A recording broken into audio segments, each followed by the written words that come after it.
اعوذ باللہ من الشیطان الرجیم بسم اللہ الرحمن الرحیم۔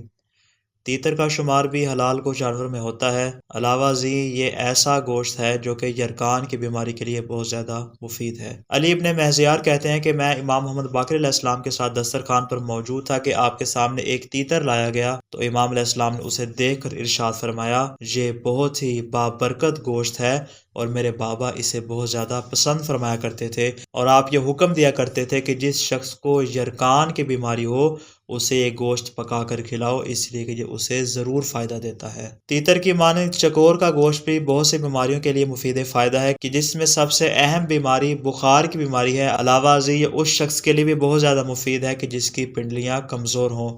امام موسیٰ کاظم علیہ السلام ارشاد فرماتے ہیں کہ بخار کے مریض کو چکور کھلاؤ کیونکہ یہ پنڈلیوں کو مضبوط کرتا ہے اور جسم سے بخار کو دور کر دیتا ہے۔ دعائے خالق دو عالم سے کہ وہ ہمیں ہر قسم کی بیماری سے محفوظ فرمائے۔ والسلام علیکم ورحمۃ اللہ وبرکاتہ۔